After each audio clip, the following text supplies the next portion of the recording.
ఉంటామండి. వెళ్ళొస్తాం ప్రణయ్. సరే ఉంటామండి. జాగ్రత్తమ్మా. బంగారం.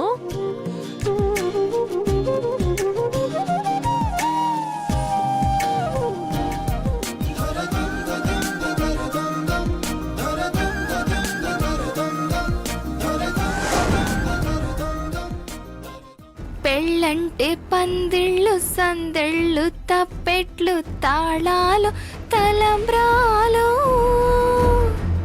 పెళ్ళంటే పందిళ్ళు సందళ్ళు తప్పెట్లు తాళాలు తలంబ్రాలు.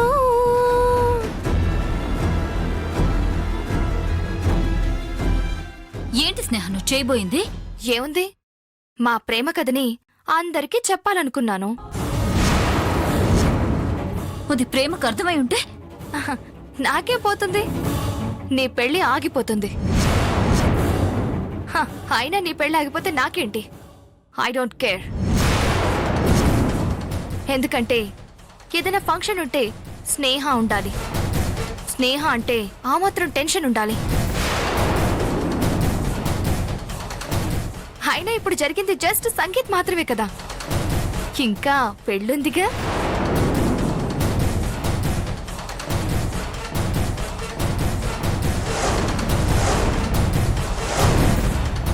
అరే, కోపంతో ప్రణయ్ కళ్ళు ఎర్రబడిపోయాయి. పెళ్లి పీటల మీద ఇలా ఉంటే బాగోదు. రేపేగా పెళ్లి. పెళ్లిలో పెళ్లి కొడుకు గ్లామర్ గా ఉండాలి. వెళ్ళు, వెళ్ళి త్వరగా నిద్రపో. పో.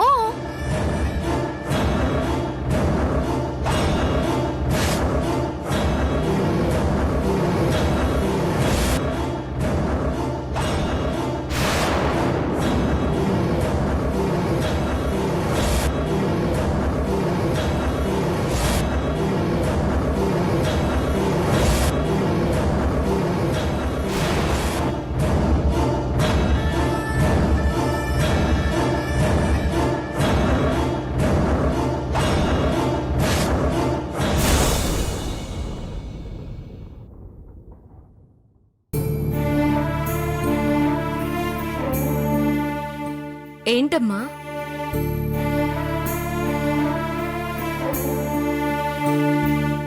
ఏంటి నాన్న, ఫంక్షన్లో ఉన్నప్పుడు కూడా ఏదో చెప్పడానికి ప్రయత్నించావు.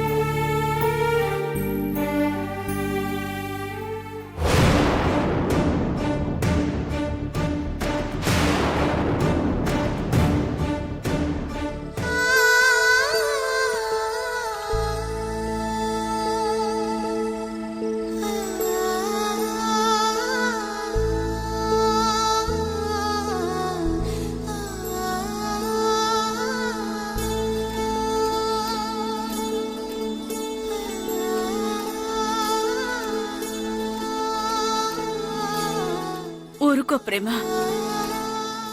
లేదమ్మా, నా పెళ్లి కంటే ముందే దీనికి ఆపరేషన్ చేయించి మాట తెప్పించగలను అనుకున్నాను. ఇదిలా సైకిల్ చేస్తుంటే చూస్తూ తట్టుకోలేకపోతున్నానమ్మా.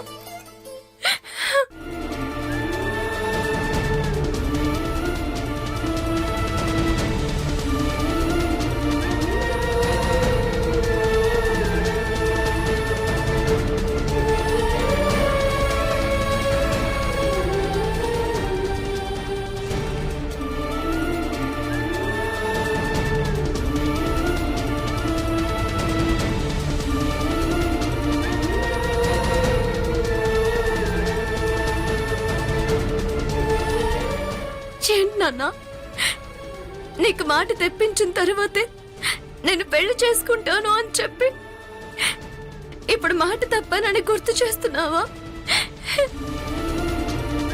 చంటిదాన్ని నీతో పాటు తీసుకెళ్లడమే కరెక్ట్ అక్క. అవును, ఇక్కడే ఉంటే నాన్నకి మందు ఎక్కువైనప్పుడు మళ్ళీ ఏం చేస్తాడో ఏమో. ఎప్పుడో జరిగిపోయిందని తవ్వి మళ్ళీ బయట తీస్తావేంట్రా? నన్ను ఇంకా ఇంకా బ్యాచ్ చేయడం తప్ప నీకు వేరే పనేం లేదా? చదివిన పాటలు మాత్రం గుర్తుండవు గానీ నేను ఎప్పుడో చేస్తున్న పనులు మాత్రం బాగా గుర్తుంటాయి. ఇప్పటి వరకు ఎక్కడికి వెళ్ళావయ్యా? ఇంట్లో డబ్బులు గట్ల ఎక్కడ పడితే అక్కడ పడిపోయినాయి కదా, అవి ఖర్చు పెట్టేసి వస్తున్నాను.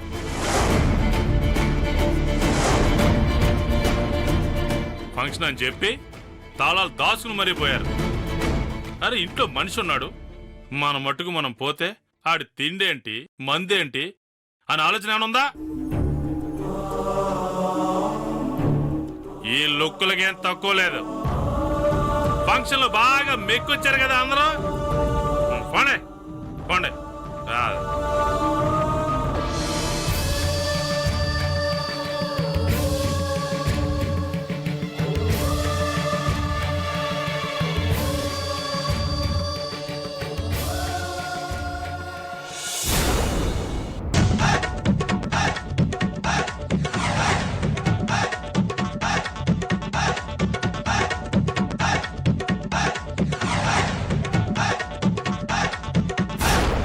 బాసు నువ్వు సూపర్ బాసు, నువ్వు కేక బాసు.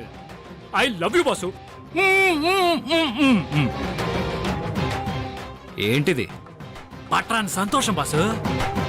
ఎన్నాళ్ళు నా లైఫ్లో ఎంత సంతోషాన్ని నేను ఎప్పుడు చూడలేదు బాసు. ప్రేమకి నీకు రేపే పెళ్ళి. నాకు ఈ రాత్రికి నిద్ర పడుతుందో లేదో డౌటే బాసు. అవును, ప్రేమ లాంటి మంచి అమ్మాయి నా లైఫ్ పార్ట్నర్గా రావడం నాకు చాలా సంతోషంగా ఉంది. అంతా బానే ఉంది కానీ బాసు, ఒకటే బాధగా ఉంది. దేని గురించి? అదే ఆ స్నేహని నువ్వు ప్రేమిస్తున్నట్టు నటించటం. తను ఫోర్స్ చేసినప్పుడు తన్నే పెళ్లి చేసుకుంటానని చెప్పడం, అది నాకేం నచ్చలేదు బాసు. నేను మాత్రం ఇష్టం ఉండే స్నేహతో అలాంటి మాటలు చెప్తున్నానా? సిచ్యువేషన్స్ ఎలా ఉన్నాయో నువ్వే చూస్తున్నావు కదా. ప్రేమ నా దగ్గరికి రావాలంటే పెళ్ళయ్యేంత వరకు స్నేహతో ఈ నాటకం ఆడక తప్పదు. అది కరెక్టేలే బాసు. లేదంటే ఆ స్వప్నాద్ది ఏదో వంక పెట్టి ఈ పెళ్లి ఆపేస్తుంది శాతమోహంది. సర్లే, నాకు నిద్ర పట్టినా పట్టకపోయినా పెళ్లి కొడుకువి. రేపు పెళ్లి మండపంలో గ్లామర్గా కనిపించాలి కదా. నువ్వు పడుకో boss. Okay, good night, bye.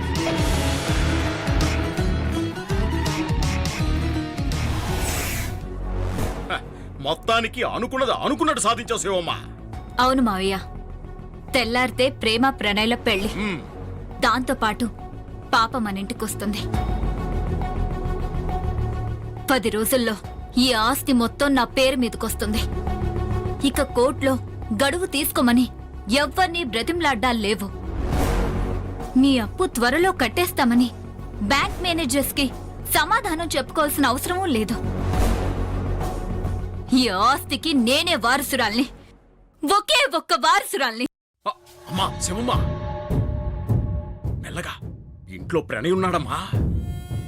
Sorry మావయ్య, సంతోషంలో మర్చిపోయాను. అదంతా బానే ఉంది గాని మరి మీ అమ్మ పరిస్థితే నాకు అర్థం కావట్లేదు. ఆ చీకటి గదిలో అజ్ఞాతవాసమేనా? లేదు మావయ్య, ఈ ఆస్తికి నేనే వారసురాల్ని కావాలని అనుక్షణం నా పగలో పాలు పంచుకుంటూ నాకు తోడుగా ఉంది అమ్మ. అలాంటి దాన్ని ఎందుకు వదిలేస్తాను? టైం చూసుకొని ఎంట్రీ ఇప్పిస్తాను. మరి ప్రతి క్షణం మనల్ని టెన్షన్ పెడుతున్న ఆ స్నేహ పరిస్థితి ఏంటి? మనతో కలిసొచ్చిన వాళ్ళని కలుపుకెళ్ళిపోతాం మావయ్య, అడ్డొచ్చిన వాళ్ళని లేపుకుంటూ వెళ్ళిపోతాం.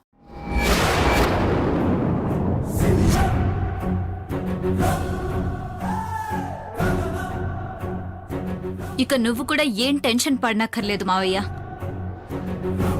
నీ కొడుకుని నేను తప్పకుండా పెళ్లి చేసుకుంటాను మావయ్య.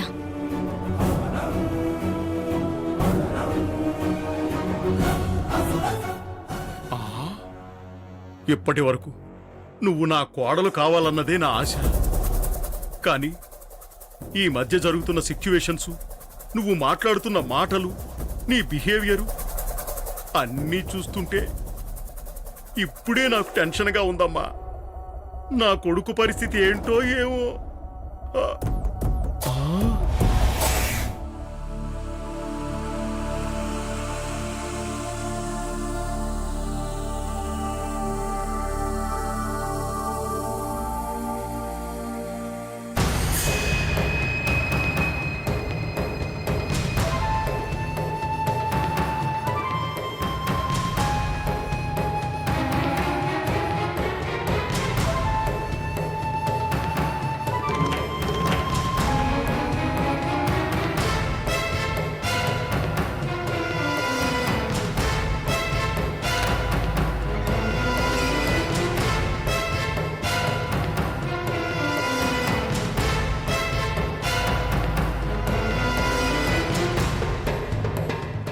ఖచ్చితంగా తాళాలు కరుణ దగ్గరే ఉంటాయి.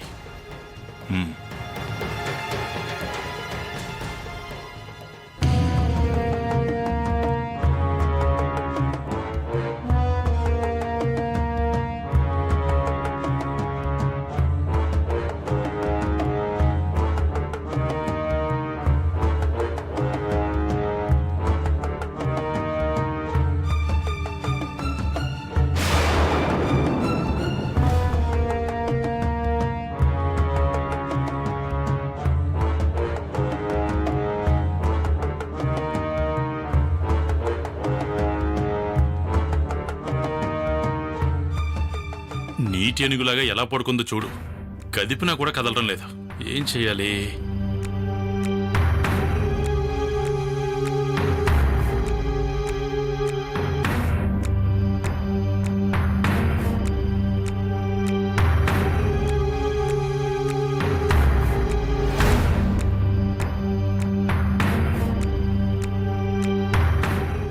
బీరువా తలుపులు తెరవాలంటే కీస్ కావాలి.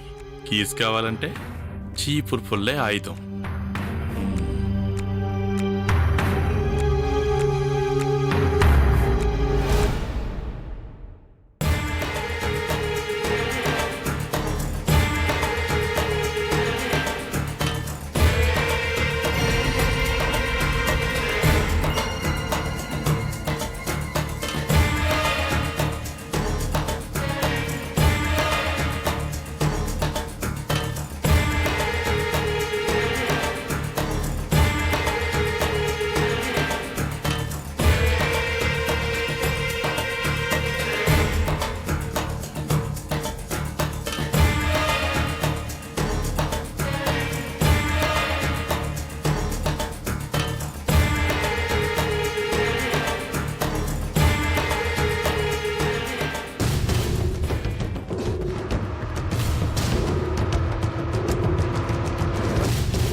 కొత్త బట్టలు, పెళ్లి బట్టలు, ఇవాళ నా మందుకి పెట్టుబడి కాబోతున్న బట్టలు.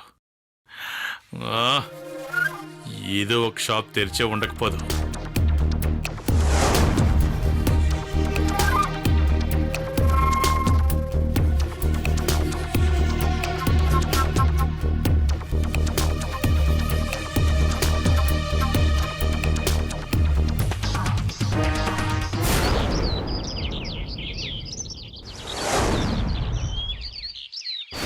అమ్మా అమ్మా, ఏమైందమ్మా? బీరువాల పెళ్లి బట్టలు కనిపించట్లేదమ్మా.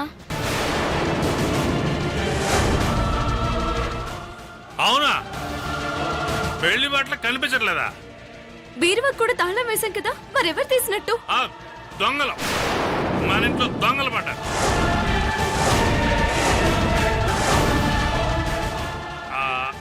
ప్రేమ మన ఇంట్లో దొంగలు పడ్డారమ్మా. నేను మన ఇంట్లో దొంగలు పడ్డారు. అది తెలుస్తూనే ఉంది. మన ఇంట్లో ఏమున్నాయని దొంగలు పడతారు? దొంగలకి అలాంటి లెక్కలే ఉండవు కరుణ. నైట్ అయితే వాళ్ళ డ్యూటీ వాళ్ళు చేసుకెళ్ళిపోతారు. ఎంచక్క అక్క పెళ్ళికి కొత్త బట్టలు వేసుకుందాం అనుకున్నాం. దొంగ సచ్చినలు ఎవరు బట్టలు ఎత్తుకెళ్ళిపోయారు. వాడి చేతులు పడిపోను, కాళ్ళు ఇరిగిపోను. ఇదిగో ఇదిగో, తొందరపడి ఎవరిని తిట్టకూడదు, దూషించకూడదని బైబిల్లో చెప్పారు కదా. ఇప్పుడు ఎలాగే? వదిలేయమ్మా, మనకు ఆ ప్రాప్తం లేదు. ఏం చేస్తాం? అమ్మయ్యా, ఈ హడావుల్లో నా మీద డౌట్ రాలేదు. అయితే నీ పెళ్ళికి కొత్త బట్టలు లేవా అక్క? లేదురా, కొత్త బట్టలు కొందాం. డబ్బులు ఎక్కడున్నాయే? నువ్వేం కంగారు పడకమ్మా. నాకు తెలిసిన పెద్ద ఆయన్ని అప్పటిగా నేను చెప్పాను కదా.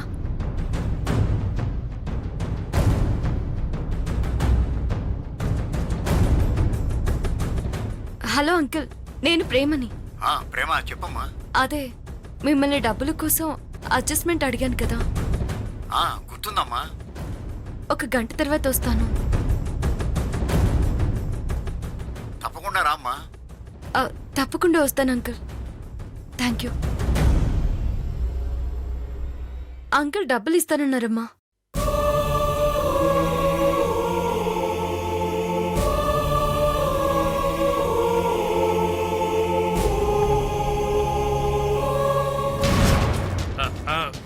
అలా చూడకమ్మా, తల్లితోడు నాకే పాపం తెలియదు.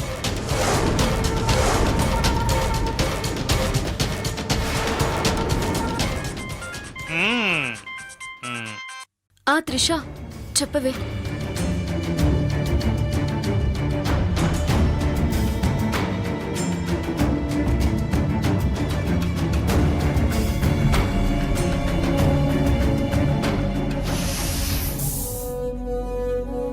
రేపే ప్రణయ్ ప్రేమల పెళ్లి. పెళ్లి జరిగిన వారంలోపే పాపని కోర్టులో ప్రొడ్యూస్ చేయడం, ఆస్తి మన చేతికి రావడం అన్నీ ఆటోమేటిక్గా జరిగిపోతాయి. ఆ తర్వాత మంచి టైం చూసి నీ రీ ఎంట్రీకి ప్లాన్ చేస్తాను. నా రీ ఎంట్రీ తర్వాత ఆ స్నేహ వల్ల కానీ ఇతర కారణాల వల్ల కానీ ఎలాంటి ఆటంకాలు రాకుండా చూసుకో. ఆటంకాలు అడ్డులు ఈ శివాగ్ని దరికి రావమ్మా. అంతా అనుకున్నట్టే జరుగుతుంది.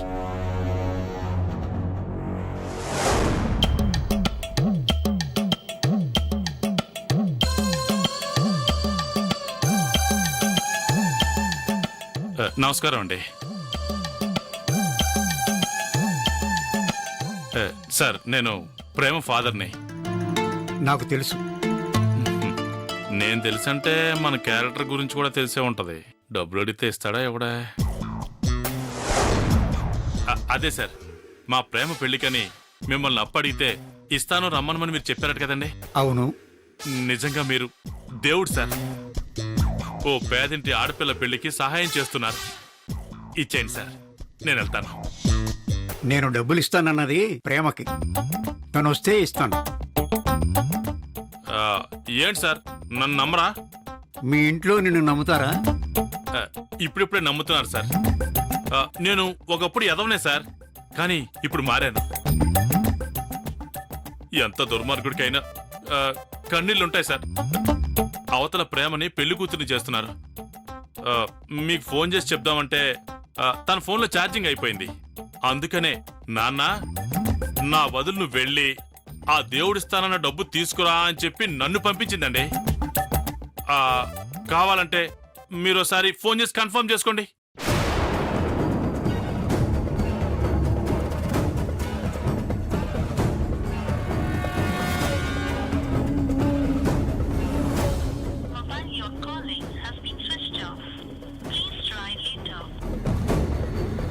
స్విచ్ ఆఫ్ అని వస్తుంది. చెప్పాను కదా సార్, ఛార్జింగ్ అయిపోయిందని. మనం తీసుకున్న ముందు జాగ్రత్త మంచిదే అయింది. సార్, అవతల టైం అయిపోతుంది సార్. నా కూతురు నాన్న ఇంకా రాలేదేంటని కంగారు పడుతుంటుంది. సరే, తెస్తానుండు.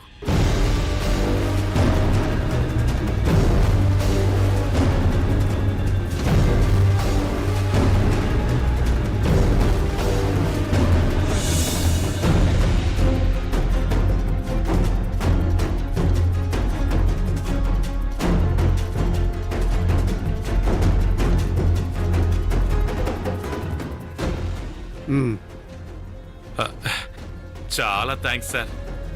మీ రుణం ఈ జన్మలో నేను అస్సలు తీర్చుకోలేను సార్. ఉంటాను సార్. వస్తాను సార్. ఉంటాను సార్. వస్తాను సార్.